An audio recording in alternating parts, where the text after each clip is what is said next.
High porosity hair. This is a requested video. I have high porosity hair. Finding your hair's porosity is like striking gold for your hair care routine because it takes the guessing game out of how to care for your hair.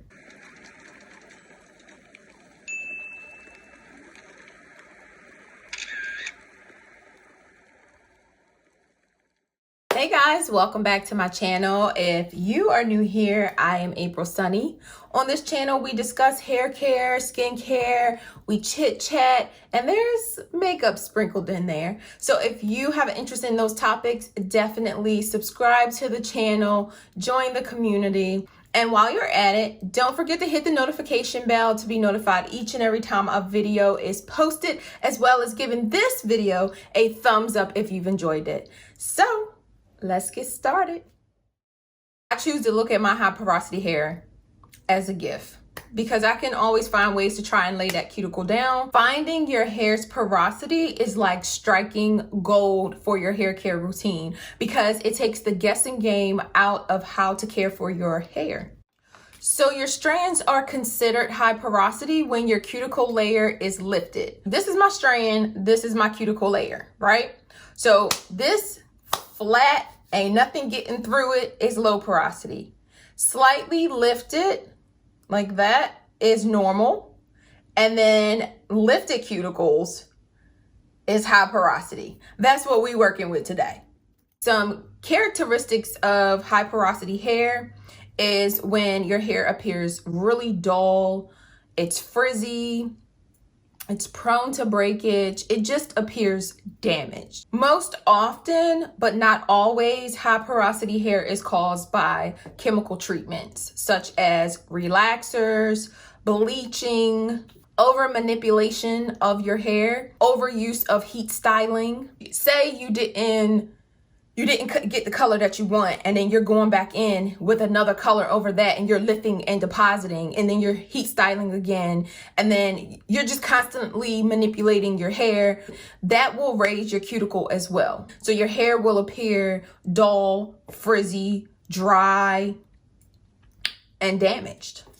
The way you test your hair's porosity is to fill a glass with water, and once your hair is clean and dry, drop a single strand of hair into the glass, which the strand will sink to the bottom of the glass or float to the top.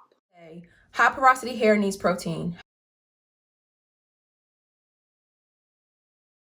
So I will do a light protein treatment once a month. When I go into the salon to get my relaxer, that is when I will get a more substantial protein treatment after getting that relaxer. I'm getting my substantial protein treatments essentially 4 times a year. Someone left a comment on my wash day video stating they didn't know that you could use apple cider vinegar on relaxed hair. Well, yes, ma'am. Apple cider vinegar helps with high porosity hair. It has a lower pH, which helps to flatten the cuticles, preventing loss of moisture. Depending on the state of your hair, you can do this up to once a month or even twice a week. It just really depends on the state of your scalp and your hair.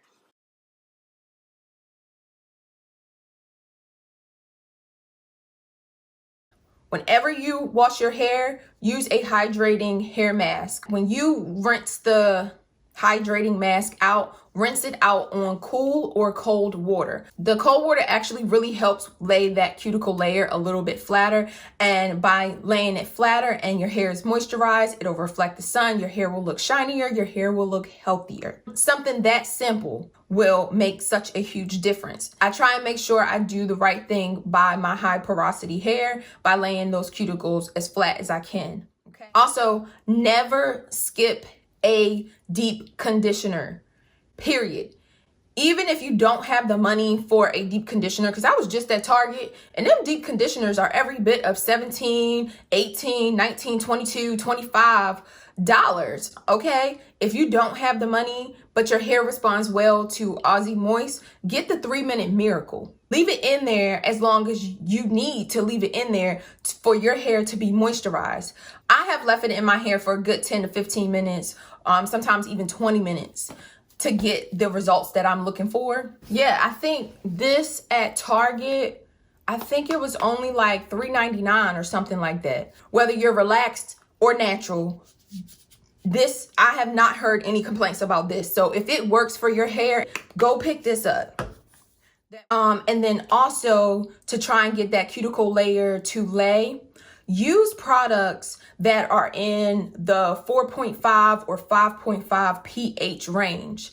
This is going to ensure whatever moisture that you've put in your hair is working along with that cold water to get that cuticle layer to lay flat. That is to get your hair pH balanced. If you follow my channel, you know I always use the Alpha G Pro Vitamin Leave-In. That is because that brings my hair's pH back down to a normal level. If I've used shampoos or whatever that has a higher pH, which I try not to do. If you live in a very high heat or humid climate, I live in Baltimore, so in the summers it gets like we in triple digits right now. We in triple digits. It's hot. Use an anti-humectant. I use coconut oil. Coconut oil is very hydrating, very moisturizing, but it's also an anti-humectant. Some natural oils that are great for high porosity hair. As I said, coconut oil. Some other options to look into is olive oil, sunflower seed oil, avocado oil, which I adore and I use myself. I'll get into that in a moment, but also hemp oil and grapeseed oil. You just have to find the ones that work best for your high porosity hair. Avocado oil. I feel like people are straight sleeping on avocado oil. I love me some avocado oil. It works for not only my relaxed hair, but my new growth. It makes my hair so soft. When you have braids and you want to moisturize like the in-between in your scalp, is perfect for that. Great for your skin, which means your scalp. You can use it. If it's good for your skin, it's good for your scalp because your scalp is skin, okay? Don't sleep on it, y'all. Jamaican black castor oil. So, of course, castor oil is really good for your hair too. I mainly use this when I'm doing my braid outs or I am massaging my scalp leading into a wash day. You guys, sweet almond oil is legit, okay? Almond oils is easily absorbed and will not clog pores. We don't want our scalp to be clogged. We want it to be moisturized and breathable. So this is good for your scalp. I've been using this on my face too, y'all. I use this on my scalp. I use this on my face. I'm still using predominantly the coconut oil, but I dab into these. I dab into this a lot when I'm in my braids. One more tip for your routine. This is something that has taken my hair to a whole nother level, and I show you guys and I tell you all the time, but I don't know if, you know, what I'm saying is actually being incorporated. Baby, when you are doing your leave-in conditioners, use lightweight products, but use the lock method. I just want to clarify, when I say use lightweight products, I mean use lightweight products so when you're blowing your hair out or heat styling your hair will be lightweight and flowy. Of course, if you're doing a heatless style, you would use heavier products to make sure the moisture stays in your strands.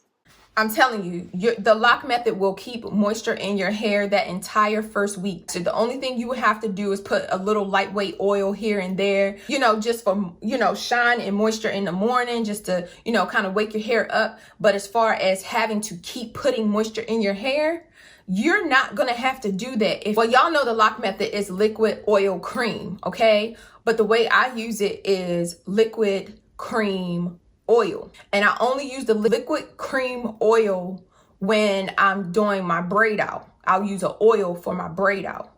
When I'm wearing my hair straight or I know I have to blow my hair out, I will replace that oil with a serum. I'll either use the Kenya Moore serum or I'll use the Olaplex oil because it's a very lightweight dry oil, and I still get the same results, but my hair is lightweight, moisturized, and flowy. This method has never steered me wrong when I use the lock method for my leave-in conditioners. All I can say is be kind, be patient, be gentle with your high porosity hair. It will respond accordingly. So hopefully this video has helped someone. Please give this video a big thumbs up if you've enjoyed it. And until the next time, be loved.